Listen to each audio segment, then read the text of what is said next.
Hi YouTubers, this is Mark here with Mark's Finance and Fitness. And today I want to cover a very special topic. I want to cover dividend investing. This is my favorite type of investing, and I'll explain why. Now, if you watched my prior video on how to save $200+ a month by looking at your expenses and making some cuts, now you have some extra money to work with. What to do with that money? Well, I'm going to tell you in today's video. Right now, we are going to be flexing our investing muscles. Very corny, but hey, if it gets your attention, I hope it does, because this is very important. There are, like I said, many things to do with your money. First thing you should do though, always before investing and taking some risk, is you need to save up 6 months worth of expenses, living expenses.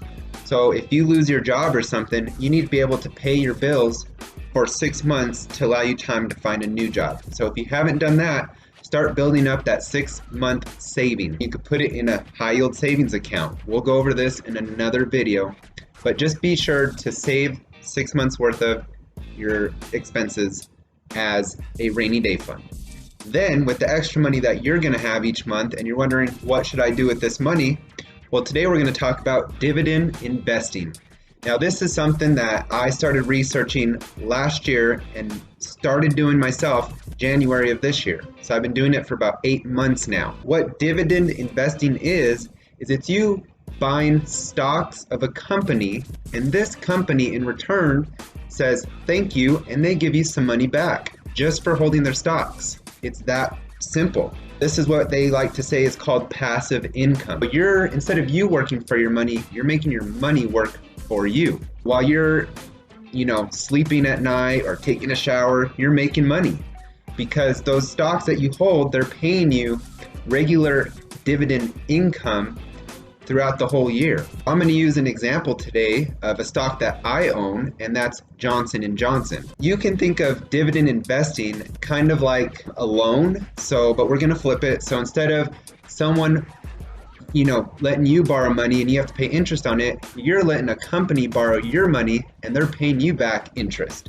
in what's called dividends. Dividends are, like I said, they're kind of, to me, I see them as a thank you that a company gives to its shareholders for holding their shares of stock. So for each share of stock you own, a company will pay you a fixed amount. Johnson & Johnson, for example, for each share of stock I own right now, they're going to pay me $4.04 a year. And I think they pay out quarterly, so I will get that divided by 4 each year. But that's them basically sharing part of their profits with me, just for holding shares of their stock and believing in their company. Like I said, dividend investing is great because you get to put your money somewhere that's going to pay you back, and each company pays a different amount of dividends. What I first want to talk about is dividend yields. So a dividend yield is the percentage of cash that a company pays out to its shareholders based on the market price of its share. It's basically sharing its profits with you. The higher a dividend yield is, the more money they're going to be paying you. The less the dividend yield, the less money you're going to make. Again, we're going to use Johnson & Johnson as an example. So I got my phone here and we're going to pull this up. Johnson & Johnson currently pays a 2.72% yield. Their stock price currently is $148.59 a share. So let's say I buy one share at $148.59 at 2.7% dividend yield. So you multiply that $148.59 times 2.7%, that's how much they're going to pay you back, which comes out to $4.04 a share. Of course, the market share fluctuates every single day, and within that day, that means the dividend yield is going to fluctuate. Again, the higher the percentage, the more money you're going to get. In the case of Johnson & Johnson, I own 5 shares, and I actually just got a payout of $5.05 because quarterly it comes out to $1.01, and I own 5 shares, and I just got paid $5.05 for basically doing nothing. I just give them my money. I collect dividends throughout the year. So you could think of it like this. We're going to use some examples with marbles. So you have your money and you say, okay, Johnson & Johnson, I've done my research. I believe in your company. I think you're going to be profitable. So I'm going to buy a share of your stock for $148.59. So you give them your money. Now, of course, your money hopefully will grow in value as the stock performs very well. But in the meantime, they're going to say, hey, thanks for buying our share, and each year you're going to collect a dividend. And the year after that, and the year after that. And then before you know it, you have a decent amount of dividends. And what should you do with those dividends? Well, the best thing to do is reinvest those dividends. So you buy more shares of Johnson & Johnson. What that does is that increases the amount of dividends you're going to get. So now you're going to get more money from this company each quarter, and it just builds and builds and builds, and your wealth gets bigger and bigger and bigger. Before you know it, you're raking in that money. What is important about this is any kind of savings account or bonds or anything like that, they're paying a very low interest rate right now. Where what I like about dividend investing is you're investing your money in companies that should be performing very well for hopefully the rest of the time that you own it, and you also get paid a good dividend, a good percentage back. I hold probably about 30 different companies right now, and they each are different levels of dividend yields.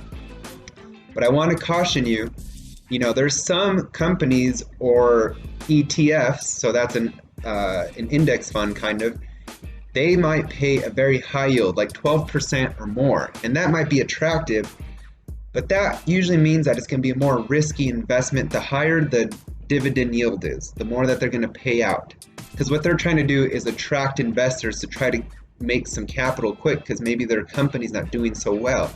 So you have to be careful. They're called yield traps, and a lot of people buy into those because they see, oh, they're going to pay me a lot more money than any other company out there. But in the end, if their stock price falls pretty drastically, you're going to lose out in the end, and you might regret that. So I found that the very successful companies usually pay between a 3 to 6% yield, which is awesome. And so you have to be careful. Those companies that pay these high, flashy dividends, they're probably more risky. Of course, always do your own research. That's the only way that you're going to make the best decision. Some things that I want to cover today about dividend investing.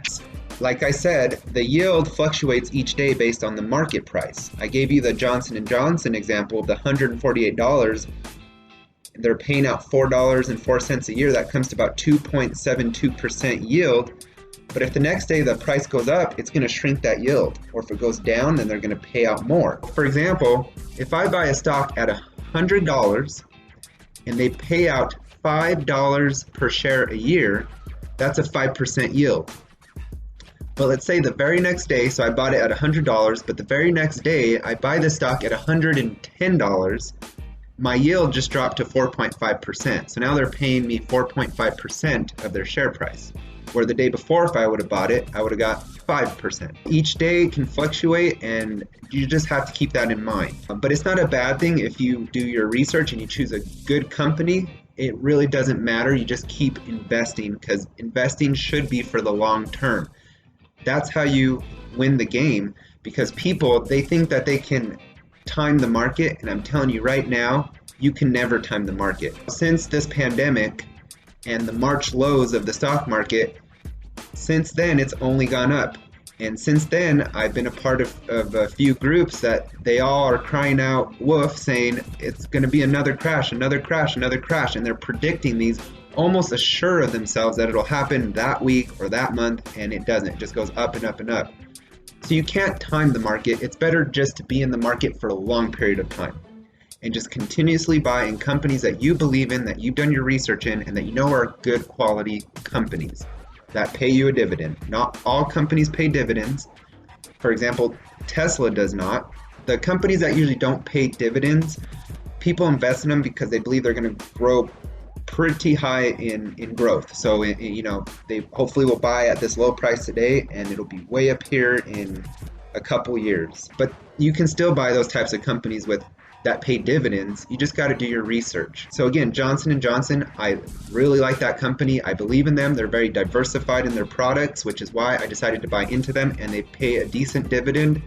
And I feel that they're going to continue to improve and grow, and that my money's going to grow, and I'm going to be collecting dividends that whole time. That's something that I just love about dividend investing is I'm collecting money consistently. Right now, with all the money I have invested, I'm almost collecting $500 a year, and I just started in January. That's money that I'm going to be getting in, and I can choose to reinvest, but should I fall in hard times, that's my money. And so when they give me those dividends, I can choose to pull them out and I can use them. And that's what I want, is to help you guys gain some freedom. I want you to be able to maybe retire early someday, or make enough dividends to pay some expenses if you're going through a hard time. It'll ease things and make things less stressful. It's a great thing to do. Like I said, you want to invest in good companies, and there's something called the Dividend Aristocrats.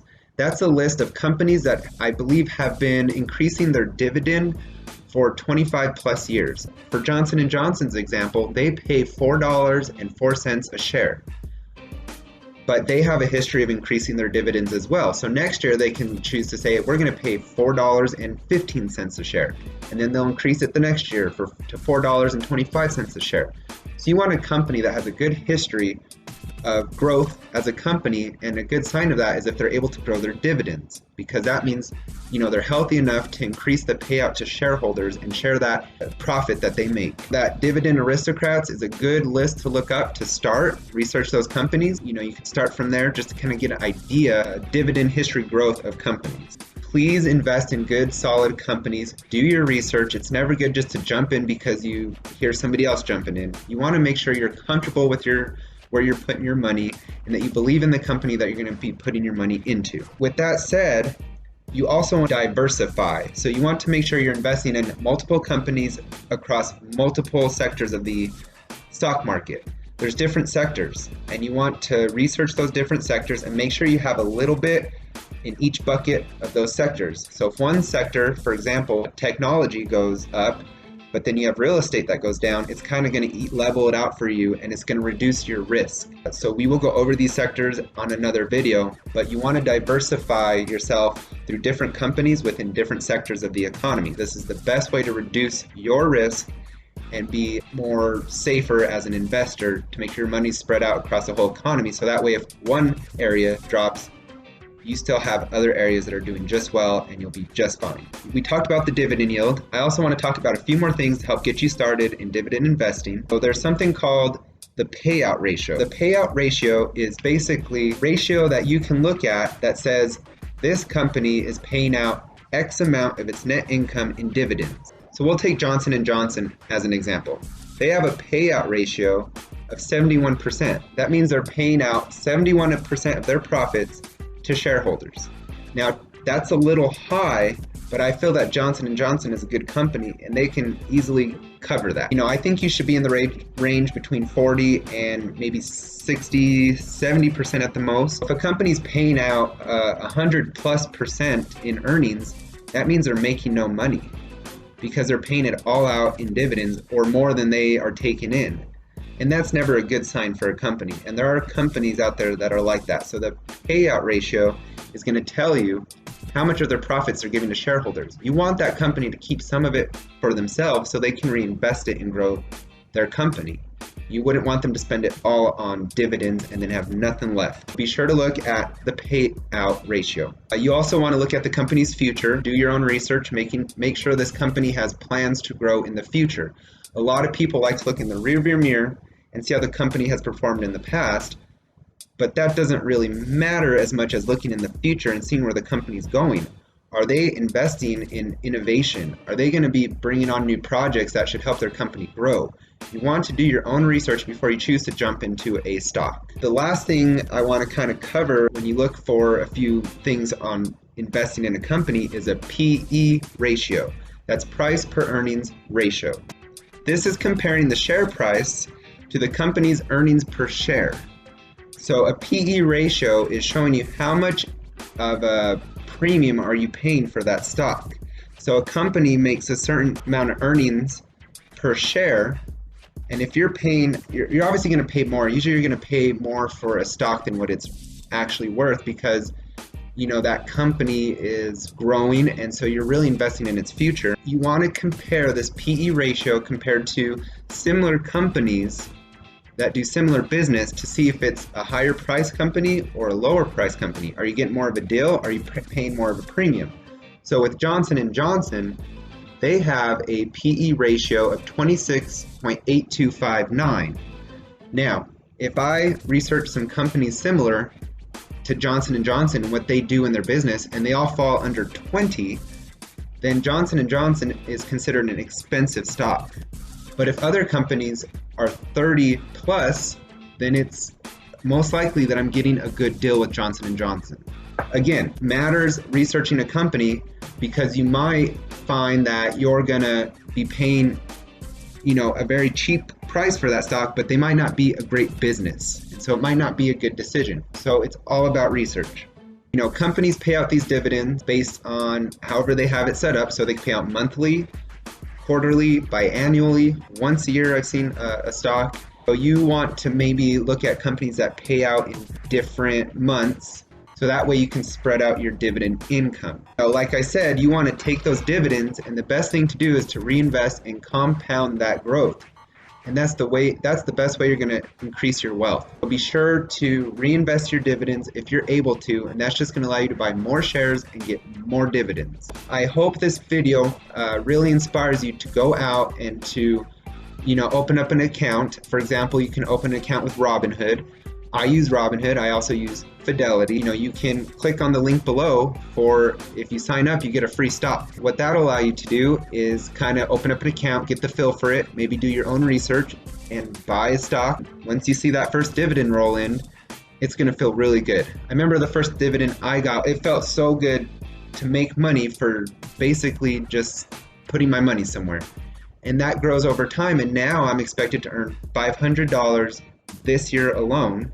But hopefully that'll grow because I keep investing each month with each paycheck I get. Dividend investing is a great way to earn money from good companies for a long time, hopefully until you are ready to retire and turn those dividends into money that you will use to live off of each month. There's many other ways to invest your money. You could do real estate or things like that, but those take a lot more work and a lot of time and effort. Where dividend investing, why I like dividend investing, is because it's minimal effort, and you basically, if you do the correct research and put the time in there, and you put your money in the correct companies, these companies should grow and be able to really make you some money in the long run, in both increase in its share price and the amount of dividends that you're going to be bringing in.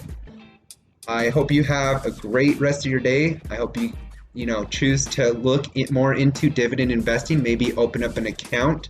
Again, Fidelity and Robinhood are two that I use. There's a lot of things within those apps that you'll have to learn, and I think I can do some future videos to help guide you through those apps and how to use them, how to buy, the best way to buy stocks in my opinion, and then how to track your dividends. I have actually a worksheet that does that, so I think I'll cover that in the future. With that said though, give this some research, give it some thought. I'm telling you, this is a great way to passively make income and grow your money. I hope you get started, and I appreciate you guys watching. Please like my video, please subscribe to my video, and hit the bell notification for notifications on future videos. Have a great day.